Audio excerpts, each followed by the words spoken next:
What must be done first? Narrated by Jennifer Lynn. Everyone has an idea as to what path needs to be taken, what reform must be implemented, which issue must be dealt with first. These are opinions. Everyone has one. What will we do about the disagreements is important. How do we reconcile all of the different opinions? We need one path on which all reasonable persons can support. Conventional wisdom tells us we can hold an election or vote to decide on a course of action.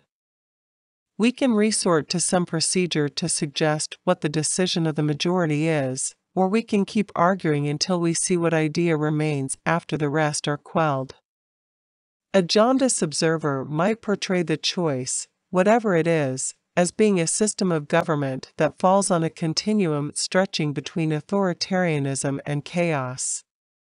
What we rarely stop and consider, or appreciate, is that if these are the only two options, we have no meaningful choices to pick from. If a choice requires the existence of a power block to force the rest of us to embrace the option, the choice has no objective merit. If a choice is not made by individuals looking at the choices and seeing only one with merit, the choices are more imaginary than real. If a choice needs to be enforced, it has no more value than the alternatives. The right and the left see the need for reform. But neither right nor the left can convince the other side that their reforms have the greatest merit. This is because if eliminating socialism is a good idea, the left is wrong, and if eliminating capitalism is a good idea, the right is wrong. But no one comes to the realization that the reforms of left and right are cosmetic at best. At the same time, individuals in one camp migrate to the other, so neither position is unassailable.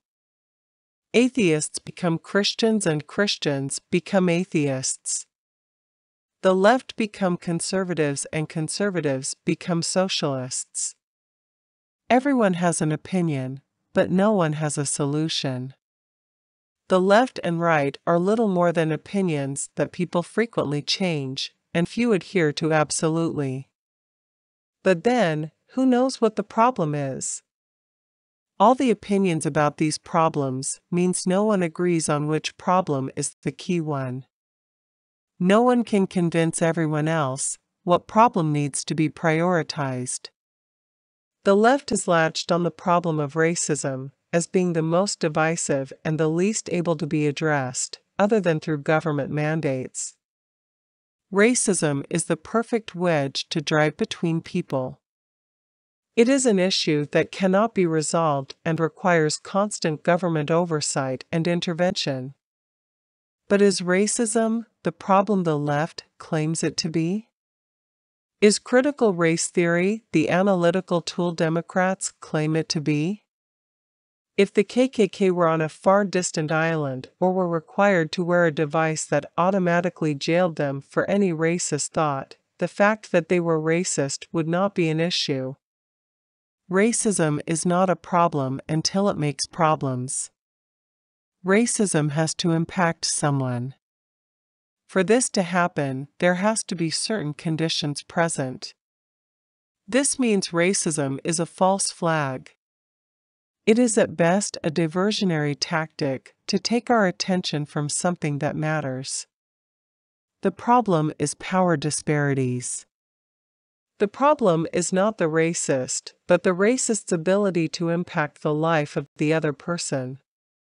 But the powerful do not want to point this out because to identify power disparities as a problem is to move beyond the racist narrative, but also to suggest the problem extends far beyond the race of people. But we need to be careful to not rush to the conclusion that the problem is rich versus poor.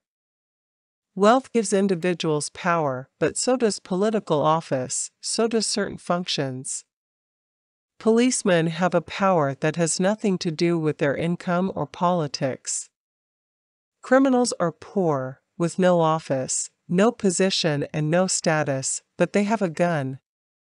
This is often all it takes to shift the balance of power.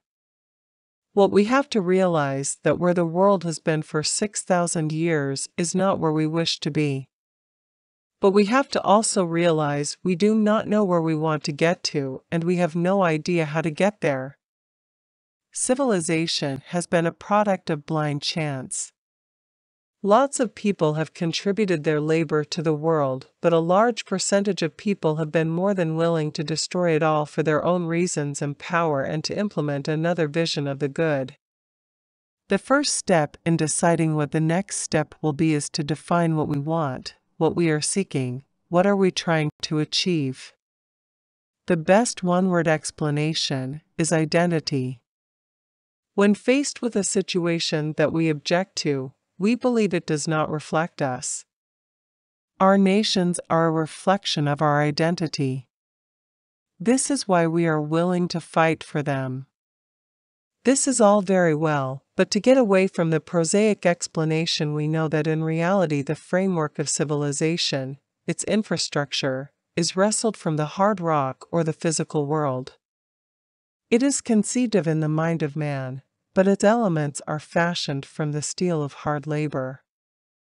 We form our identity from the value we add to the world. But if we do not control our labor or our earnings, we cannot control who we are, we cannot control our identity. This world uses assets for equity, or capital, as money. Units of account are composed of other people's property. The state and banks own the units of account we use. Our store of value has value as a unit of exchange. Thus, the very money we use represents a liability. We owe the money to someone. It is never really ours. If we work with cash, we control what we earn. This is not the same thing as working for cash. Working with cash means we use cash as a unit of account, instead of an asset owned by a bank or state. Debt is an asset owed to some other agent. Debt represents a liability. Because our conventional monetary system uses assets as money, it is controlled by other agents, namely the ultimate owner of this asset. This ownership claim gives them a back door into our accounts. Debt is like a virus on your computer that permits other people to hack into your system. The only sound basis for a monetary system is value created, or equity. Workers create equity when they produce things of value. Monetized equity is utilized as a unit of account. Without this, we are subjects of a state without a sovereign existence. The difference is absolute. The economy uses cash created by labor, or we are collateral of a state and its monetary system. We must demand our identity. We have a right to own our identity and define whom we are. To do this, we have to own the currency of our economy. If our identity is defined by the value we create, we must be free to create the most value we are able. This value, and the authorship of it, defines our identity. The person who is the most he can be does not create the highest and best conception of himself in a vacuum. Value and identity is created within a community, within an economy. The value others put on what we do defines the value of what we author. It is from this that we extract our identity. This truth tells us what we must do. We must create a mechanism for determine our true identity through accountability. We need an economy founded on precise and honest accounting. Neither the state nor corporation has the ability to define our identity, because neither has the right to decide the value of our authorship. When we work for a company, the value of our work is based on how much value we provide for the company. But the company is not the measure of value. This is a false market. It is an evil conception. We become an identity fabricated either by private interests or the state. To make matters worse, the unit of value used by these agencies is corrupted. Units of domestic currency are incapable of determining true value. A community that is marginalized by investors has no money to pay those who work within the community and who seek to provide value for it.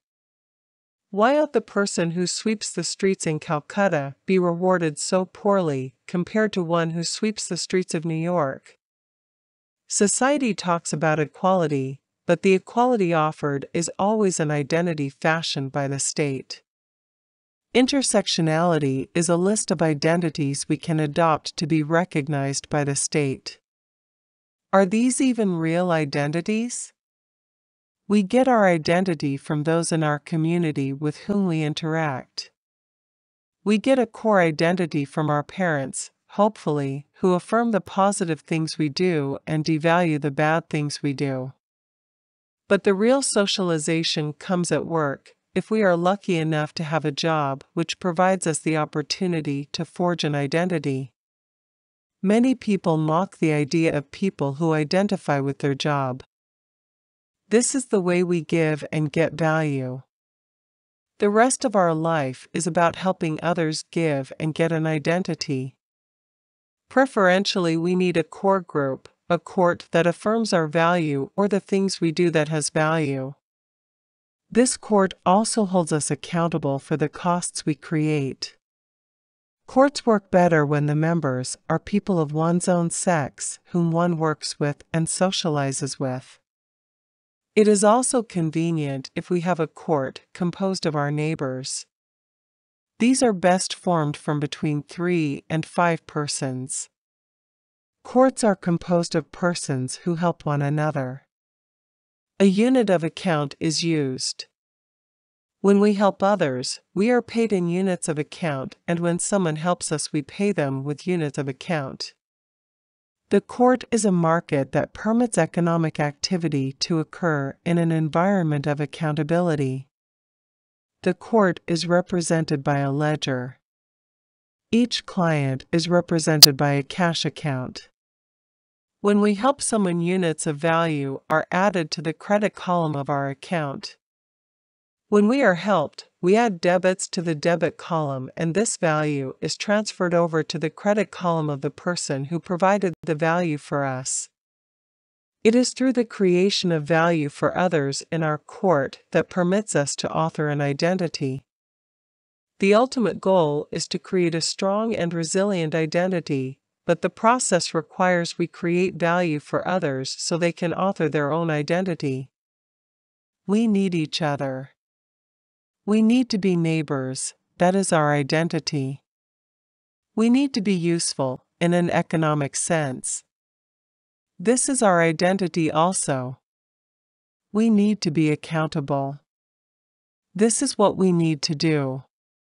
We need to establish a means that ensure we are accountable for what we do, and others are held to account for what they do. Without accountability, we do not have a sovereign identity. We are just the creation of the state or corporate entities.